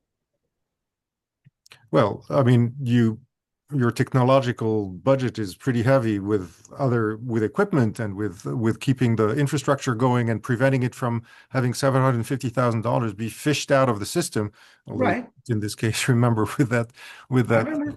with that instance that Yeah, no, I said it just money was disappeared. lost. Money just gone, never to return again. Yeah, no, Right. I Although remember that when that happened. I don't know that I would blame the IT department for this because they have measures in place that are supposed to be followed. But anyway, But still, we had a $750,000 disappear. yes, but So, and there again, so but we're paying all this money for all this wonderful tech and no. IT. Like I've always been of the philosophy that if you typically leave it in government's hands totally, it's gonna get messed up. Well, you're joining a government, you're joining the government. That's going to be Yeah. exclusively your hands in which all of this is going to be. So you're basically saying my hands are going to mess it up? Oh no, no, no. What I'm saying is if you leave it to the bureaucracy, if you leave it to the the powers at be, if you just follow along with anything that Tallahassee hands down, if you just read the okay, it says this, that's what we have to do. Oh, the half cent has to be for technology, so let's hire 12 more people. Let's buy more. If you only, you've got to ask questions. You've got to push back, Mhm. even if it doesn't get anywhere. At least ask the questions and push back. Don't just arbitrarily say, well, they said so, so this is what we have to do. Yeah. And be creative. Like I said, I'm certain, yes, the half cent has to be used for tech and safety, but let's dive in deep. Is there possibly something that we're paying for out of the general fund that we could maybe get classified as safety? Or is there maybe something we could get classified as a tech thing? We don't know because no one dives in to see. And that's where I'm going with this. Yeah. Let's talk about the district's A rating. Now that it's A rated, Jenny Ruddy raised a very good point. She was very complimentary of the A. She celebrated it, she applauded it, she congratulated everybody involved. But she also said that we have to be focused on national standards, compared to which Flagler County is still, like Florida, near the bottom. Way behind. How do we get there? It's like Janie, I'm very proud of the school district for getting the A. That's wonderful. It's wonderful. We saw four schools that had a jump in their grade level. I'm concerned with the way this grade is calculated. One of the things I was diving into, just real quick, not to get on too side of a subject. From what I understand, this is based on children at level 3, which we have like 62 or 64% of our kids at level 3 for. I'll give an example for ELA, for language arts. Level 3 means at grade level. We do understand that at grade level doesn't truly mean you're ready for the next grade. We all know that, right? If you are ready for the next grade and excelling, you would be considered proficient. That's level 4. So what we're doing is we're grading these scores and making sure we have kids at grade level. And the definition of at grade level means they may need assistance in the next grade level. Proficiency means they're ready for the next grade level. So why are we gearing everything to at grade level when that's not what we want? We want these kids proficient for the next grade level. So that's one of my big concerns with how this A was arrived. How do we get kids on a better national level to start increasing? We've got to start looking at what schools are doing that works. Mhm. I know that Janie and Lauren spend a lot of time at the Florida School Board Associations. I know they spend a lot of time with other board members, talking to other communities, other counties to dive in and see what's working for others. And that's really what we're going to have to do. And I think not so much just in the state of Florida, we may need to look to other states that are truly advancing in this. A great example, the Mississippi Miracle happened a few years back when they went from a 30% reading comprehension all the way up to like the 70s, 70%. And they did it by totally revamping how they taught reading. They went back to the core of it, reinvented the program because, for lack of a better term, it seems like one of those things that it had been left to the bureaucracy to just keep improving upon the same program. We're going to add a little bit to this program. We're going to add a little bit more here. We're going to mutate it this way. We're going to amalgamate it over here. We're going to, when finally Mississippi said no, tear it down and let's start from the bottom and come back up again. And maybe that's what needs to be done in some of these cases. Mississippi, it was amazing what they did. It was like in 2 years' time. They turned their reading comprehension right around, and kids are in their 70% level now, I think, for reading comprehension in Mississippi. We can do something like that. We just have to be willing to, and we have to be willing to push back against the powers that be, the status quo. That's the Well, way it's done. the powers that be are requiring those standards to be applied in your schools, and Mm-hmm. they lay out the way to follow the standards. In other words, you can't, as a district, just say, we're not going to follow the Florida standards because we're going to try something more creative and potentially better, even if you wanted to. You have to follow the state standards. So what do you do? Well, and that's my point on that. You have to follow the state standards. The entire state is not doing well. Who sets the state standard? The legislature. That's where we go to the legislature and lobby against them. Get together with other counties if we have to. Let them all know what you're doing isn't working. I know you have the best of intentions, and I know you want this all to be great, but we need real results. And that's where the school boards, and this is one of my this is why I'm such a proponent of home rule. Tallahassee has no idea what little Johnny sitting at Belterre needs for his third grade math class. Mhm. We do. Tallahassee doesn't. Alachua County knows what's best for Alachua County. Orange County knows what's best for them. Marion County, Brevard. Let's get these counties together because obviously the state legislature is not cutting the mustard. If it was, then we would at least have some school districts that were at a national level. But overall, Florida is ranking way below everybody. So, yes, the powers that be need to be pushed back against. Just because they're in control now doesn't mean they'll be in control forever. That's what voting is all about. Speaking of home rule, the state has banned DEI initiatives. Where are you, and what do you think about diversity and equity, and how the district, or whether the district even has the power anymore to ensure that those principles are applied? Yeah. The DEI programs that are being dismantled, I've never been a big proponent of the DEI programs. I'm all about merit based. It doesn't matter the color of your skin, your sexual orientation, what you do for a living, where you came from. It's all merit based. And again, we're all human. It's if someone has difficulties getting to school, we offer transportation. We'll level the playing field so that everyone has an equal starting point. But as far as providing equity to raise some up and lower some down, I'm not a big fan of that. I, It's a I'm not sure merit-based that system. I'm not sure that there is a lowering down as part of that equation. Well, I mean, nationally, you see all kinds of stuff, and not to get too deep into it, but you see where, some minorities only have to score a certain amount, while other minorities have to score a higher amount. When you look at the Asian population, there are colleges where, yeah, No, I don't but think any again, of we that won't dive too applies here deep into that. But it's because if none you of that Google it a applies little here. bit, you'll find it, Pierre.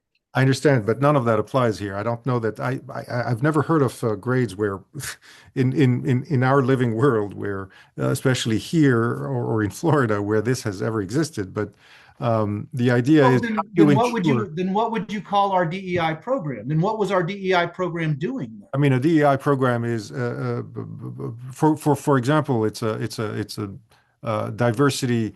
Um, Equity and inclusion, yeah, equity. I mean, inclusion to me is to make sure that everybody feels included. It's not Right, but the any more equity part. complicated than that. The But there's equity three part parts means to it. that, There's well, diversity, it means equity, and inclusion. well, Title One is an equity program. We're going Yep. to get to that. Title One is an equity program. It means that if you are coming from a certain background where you didn't have enough help when you were growing up, we're going to give you that help. And we're going to give you help that your fellow student who's actually a B student it doesn't need. We're not going to give that student the help, but we're going to give you the extra help because it looks like you need it. That's equity. I don't see how that's diminishing anybody else so much as improving the chances of the person who needs it. Well, Equity. I don't see something like that as so much as equity. I don't see that as equity. I think that's leveling the playing field in the degree that you're if you need a ride to school, we'll get you there. But or if you're falling behind, we'll give you a tutor. You know, those kind of things are fine. I'm perfectly fine with that. Those But when you equity talk programs. about DEI, yeah, I'm perfectly fine with that type of stuff with helping a kid get to the level playing field. But when you talk about DEI nationally as a policy throughout the country, it hasn't had the best of implementation from what I've seen. So Well, that's drawing, why I'm trying to leave it to be concrete with what we know here, rather than getting into the national conversation. We're talking yeah, about it here, and with its application, with the various titles of the federal government, which override the state law and are still applying. You yeah. wouldn't want those to go away, and they're all equity programs. Okay, yeah, you could call them equity programs. What I don't want to wind up seeing though is where we're giving preferential treatment. But you are giving a poor kid who hasn't had a chance preferential treatment. That's the whole point. It's Well, hold on. preferential If a treatment poor for a kid, kid well, who, hang who on. needs extra So if help. we're giving a poor kid preference, so we'll take it with a poor child that's so okay. If he's poor, he doesn't have a way to get to school. So we have a busing system. Yeah. If he's poor, does that mean his brain is underdeveloped or something? Or No, but he may not have had the support at home for whatever reason because the parents are overworked and absent a lot of the time because okay, they and have to make we ends have meet. tutor. There's So tutor programs to help with that type of stuff, those are, well, and again, and that tutor program is available to anyone regardless of their DEI standing. yes, but It's a tutor program for kids who need help, right, not for but an that's what we're talking about. underprivileged minority poor child. So we're It's just just for kids redefining that need things. help.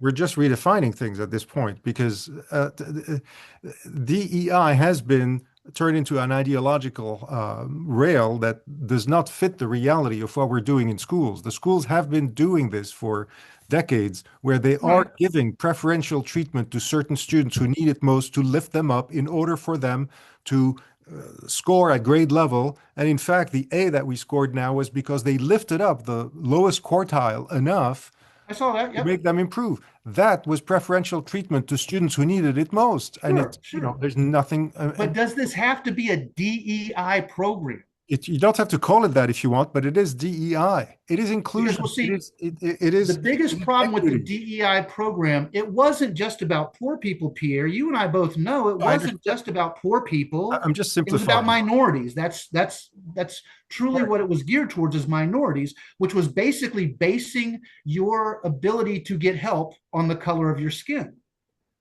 And I It, don't think that's right. it was including minorities, among others, but it's also minorities. It's people of lesser means. It's people who need the extra help. It Okay. doesn't. And It's again, not. we can offer that different help, but we don't have to base it on your income status, your color of your skin, or your sexual orientation. We don't have to base it on all that. We can just base it on the fact that you're a kid that needs help. So we'll give you a bus, we'll give you a tutoring program. Doesn't matter how much money you make, it doesn't matter where you come from, any of that. You need help. Your grades are identifying that you need help in these subjects. So let's give you the help. It doesn't have to be based on some DEI program. And here's furthermore, the DEI program also spills into the hiring and firing of staff as well. So we're applying that same type of DEI program to who we're hiring for the schools. And that's where it does wind up getting into a situation where you may have someone get the job who was a little less qualified because of their social status. And that, again, I want a merit based system. When my kids were in school, I wanted the best teacher. I don't care where they came from, what they looked like, nothing. I want the best teacher. Well, the only If I know we're hiring is teachers based on their minority or social standing, is that truly the best teacher? The only two instances in the last 5 years that I can recall where any of what you've described has happened was when a couple of black faculty members sued the district because they felt like they were not advanced as whites were into principal or assistant principalships. They sued. One of them is actually a principal now that may have been or, a part of the settlement, and the other one was also offered a settlement. But there has never been an instance that we can document where anything that you've described, where somebody was lifted up into a position simply because they were black, Well, or you said there's never been an instance, but then you just here. mentioned that two lawsuits were done. Right. For the reverse, where it was the opposite. They sued because they felt that they had not been appointed to a position that they deserved.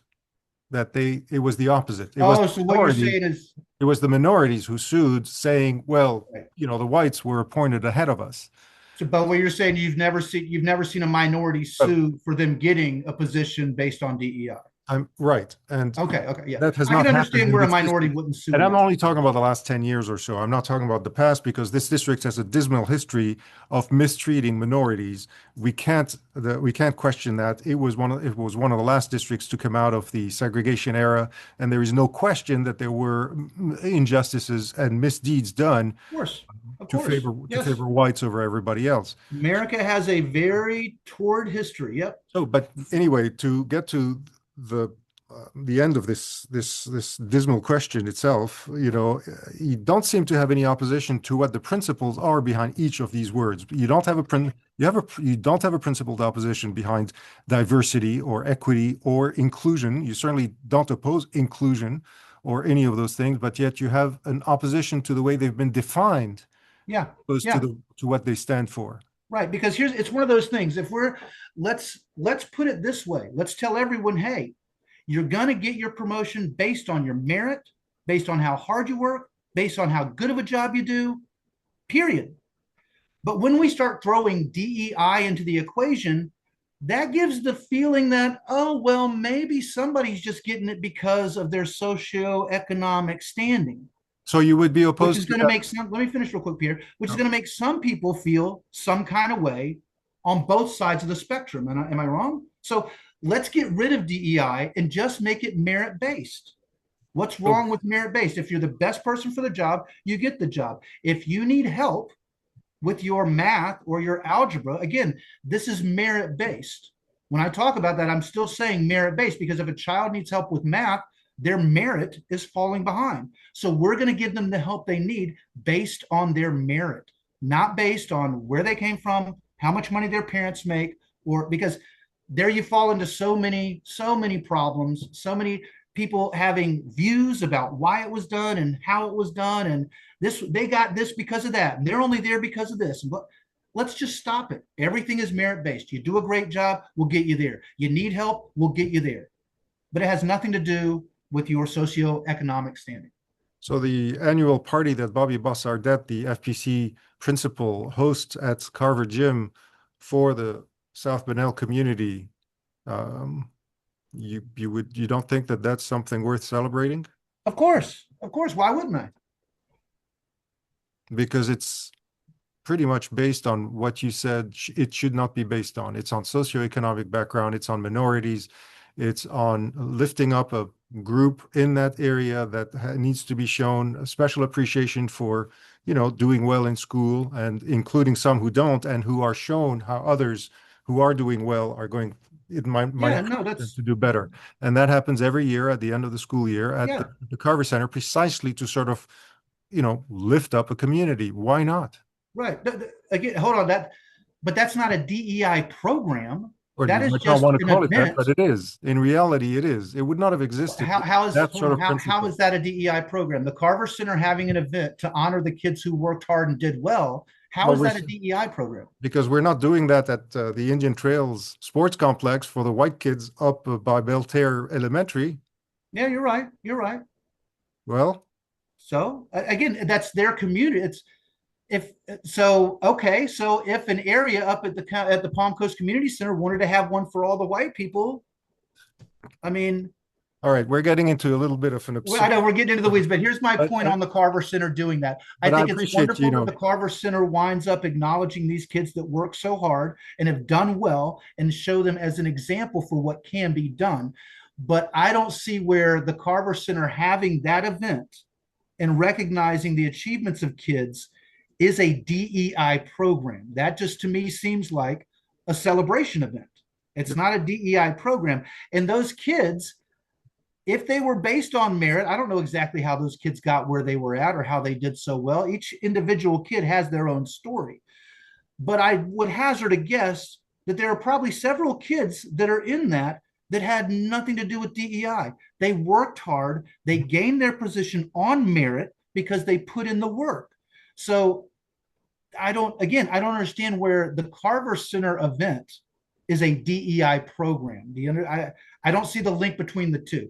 I understand what you're saying that some of these kids got where they were at because of maybe DEI, but I still don't see where the Carver Center's event is a DEI program. the Federal Department of Education is on its way out, or at least they're planning to close it. And the district here receives, from my calculations, about $1 million of the $163 million general fund. $1 million is from federal sources, which actually do support a lot of these Title I, and so forth type programs, um, equity programs. So this district had a rehearsal of what it would be like to be without that money earlier this year when the money was frozen for a short period of, well, for a few weeks or a couple of months or whatever.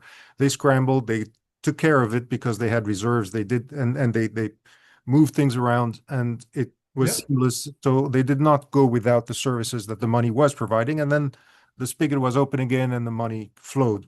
Now, assuming that the department is closed and the money goes away, how do you make that up? Well, so I guess here's the question. People keep talking, well, if the Department of Education is closed, that money goes away. Does the money go? So if they close the Department of Education, all the money that's being sent to the federal Department of Education, that just stops? What are they going to do with all that money now? The trillions of dollars over the past decades that have been spent, they're just going to stop spending the money altogether? I think not. I think that money will now go straight to the state in order for the state to be able to use it. Or maybe, hopefully, I would love to see it come directly to the district. But I know that won't happen. It'll wind up going through the state. But I don't think we can sit here and automatically assume that if the Department of Education goes away, that all the money that comes from the Department of Education will go away as well. I don't But think we can assume that. part of the idea is to downsize the government and the cost. Well, yeah, of course, yeah, to downsize the government. And here's the thing, how much bureaucracy is being paid for in the federal Department of Education? And if you wind up getting rid of that bureaucracy, how much more money could come to the states? Hmm. Again, it seems like simple concept to me. When Jimmy Carter created the Department of Education, it sounded like a really good idea. Now here we are Was it like Jimmy Carter? 5 decades. I'm sorry. Was it Jimmy Carter? Yeah, so Jimmy Carter in 70, Oh, 73, I think, 72, 73, or 73, no. that would be Nixon. Yeah, no, it was after, I think it was I was I Nixon. was I was in grade school. I remember my dad talking about it whenever he did it. I was in grade school, maybe third or fourth grade, something So like that. that would have been one of your great Republican icons, Richard Nixon. Oh yeah, no, Richard Nixon, yeah, no, but he didn't create it. Jimmy Carter is the one who created the Department of Education, and since then we've Republican. spent trillions of dollars. We spent trillions of dollars on it. Has our education really gotten so much better over all that time? I mean, we've had a whole lot of policies implemented and a whole lot of bureaucracy has grown. We got a huge Department of Education in DC that houses thousands of individuals that get wonderful paychecks. Why? Again, send that money directly to the state. We don't need a federal Department of Education. And like I said, we can't assume that just because the Department of Education is going away, that all that money will go away as well. In fact, I'll bet you probably see more money coming to each state now that we're not paying millions of dollars in bureaucracy is sitting in DC. assuming that the state will distribute it fairly, because Flagler has And often again, been at that's where it comes to lobbying to the the state. That's where receiving. the school board has to be knocking on the state's door constantly, saying, "Hey, they got rid of the Department of Education. I know that money is coming here. Give it up." The current Supreme Court has really broadened the place of religion in public spaces. It's very possible that the next step in the next few years might be a reconsideration of the 1962 Supreme Court decision banning prayer in public schools. If there were such a challenge during your 4 years, and you had a chance to write a brief to the court, what would your brief say? Well, if they're talking about allowing prayer in school, and we mean prayer, not Christian prayer, Buddhist prayer, Muslim prayer, we are simply saying prayer in school. I don't see a problem with that. We're not Find, indoctrinating any kids. I mean, yeah, here's the thing. how do you It goes to define that old prayer in joke, school? Pierre. For as long as there are tests in school, there will be prayer in school. Oh, no, no, I understand that. Individually, I think even today, no, there's no question that anybody is allowed to pray. Teachers are allowed to pray. Students are allowed to pray. Muslims can put down their carpet and face Mecca and pray. There's no prohibitions on Right. that. They can gather around the flagpole. They do that. And all of that takes place. What I'm saying is that if there was school-sponsored prayer, like at the beginning of the day where before right now there's a moment of silence, but there would be a prayer that would be read out, um, or something to that effect, or before an event, or before testing, where the teacher would stand up and read a prayer, something along those lines. And they would reconsider the prohibition on that. That's prohibited today, but they would reconsider that. Yeah. What would Okay. you On that respect, no, I couldn't endorse any specific prayer. I couldn't get behind something like that to where we're going to on Mondays, Wednesdays, and Fridays we'll have a Christian prayer. On Tuesdays we'll have a Buddhist prayer. Thursdays we'll have a Hindu prayer, and then every other Wednesday we'll have a Muslim prayer. No, let's not get into all of that. A moment of silence. Everyone, bow your head for a moment of silence. Period. End of discussion. Like I said, for as long as there's tests, there will be prayer in school, but that is up to each child how they wish to pray and to what God they serve and so forth. So no, I couldn't get behind a Christian prayer done every morning before school. I couldn't get behind that. If you want that done at your school, again, there's private schools all over where you're welcome to go, and they will do a Catholic prayer, a Christian prayer, a whatever prayer you want before school, but not in our public schools. The final question is about your legal background. If you've ever been charged with a felony, a misdemeanor anywhere in the universe, other than a speeding ticket, and a civil action other than a divorce. Yeah. Well, as you know, you can indict a ham sandwich. So ask if anyone's been arrested or charged with anything. I think that it boils down to convictions. Have you ever been convicted of anything like But that? I do ask about charging as well. If there's ever been. Okay, well that's fine. I have a history. Everybody's got a past. I've paid my dues. I have no felony convictions against me. I have nothing that would prevent me from maintaining my concealed weapons license that I have carried for decades, or being within 100 feet of a school, if you know what I mean, and nothing that would prevent me from running for this office. Katie has done her due diligence. I have done mine, and I am fully qualified to run for this office. I do have a past, but my past has made me who I am today. But tell us about your charges. Um, okay. Oh gosh. I'm gonna broad brush them. Geez, I had a fake ID back when I was in my early 20s. I had a DUI back in my early 20s. I did some stupid. Where was the DUI? This was in Duval County. It was all in Duval County. And And now that was I'm a sorry. misdemeanor DUI. That was your first or more than Yeah, one? that was my first and only. Yep. And it was a misdemeanor charge. Did you was it prosecuted? And it was I mean, you were convicted of the DUI. You were that was Yeah, not but I don't think it was fully because I did classes, I right. did probation, I did all kinds of stuff. So I don't believe there's a full conviction on my record for it. Um, another, and I'll be honest, I have a felony arrest when I was between jobs in construction, because as you know, construction's feast or famine, and there's times when you're out of it, and especially what we've seen here in Flagler County with the Right. flux of construction up and down. So for a while, I was on unemployment, and this was right when they had switched everything over to the new computer systems, and I accidentally clicked a button that got me an extra week of pay. I didn't realize it because, well, what happened is I clicked. I just didn't understand the verbiage. So I clicked that yes, but I had already started my new job. So I we had moved to another house and my mail wasn't getting to me. Anyway, one day a police officer shows up and goes, "Hey, we have to take you in." They didn't put me in handcuffs or anything. They were really nice about it. I didn't even go into a jail cell. They just said, "Listen, we've got to book you real quick, and then we're going to send you back home." Right. With that, I went through a pretrial intervention. It was very vanilla. I just did some community service and stuff because it was a clerical error. But that's the gist of my criminal history, as some people are trying to frame it as. Yeah, it's Has, just some has that stupid kid become stuff. And I'm sorry. has that become an issue? Has that been out there? Have you been have they been using that? What there's one of my well, the incumbent's husband has taken it upon himself to try to bash me in every way he can. But again, it doesn't stick because it's all non-issues. It's a nothing burger. Yeah, I've got a past. It's I nothing mean, that prevents me from. and I think that's why it's important for you to actually describe it to the extent that Sure. you are describing it here, because that's the difference between seeing something on paper, oh, he was arrested for a felony charge, and leaving it at that, as opposed to hearing the explanation and the nature of the arrest and the Sure. disposition, which I think is very important because then it brings context to the whole thing and we can move past it. Without a doubt. Yep, without a doubt. So I appreciate that. So No as far problem. as civil issues, anything? Civil issues. I had a bankruptcy. Oh gosh, 3 decades ago. It was due to a it was due to a medical situation. We didn't wind up, because you can't file bankruptcy on medical, but the medical situation through all of this was with my ex-wife. Gosh, I think we were like 23 years old. She had a medical issue that threw our credit cards into disarray. So yeah, we did a bankruptcy on 3 credit cards because we just couldn't get our head above water after the medical issue. Well, there was a time when one of the major reasons for bankruptcies were Yeah. were medically related.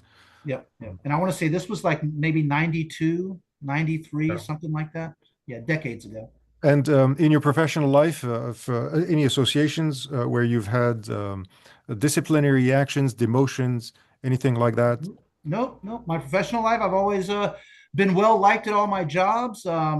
I mean, I'm not loved at all my jobs, but I get my work done. I'm respected, and yeah, because I push when need be. I ask the questions. I'm not one of those that just does it because someone said so. I'll do it, but you need to help me understand why. And at the Flagler Republican Party, you've never been the subject of a coup? No, not yet. All Not right. yet. No, no. I serve as the secretary on the Flagler GOP. I've been there 2 years now. I enjoy it. All is going well. We do have elections coming up in December, so we'll see what happens. Who knows? Very good. Well, Mr. Long, thank you very much for a very enjoyable conversation, no matter how Yes. far afield it got in some places, but I actually enjoyed it quite a bit. And I appreciate the time and the patience you took answering all the questions candidly and openly. No, without a doubt, Pierre. I really, like I said, I appreciate you getting out in the community and helping everybody get this information. It's very important. You do a wonderful service for the county. Thank you. I appreciate it. Thank you.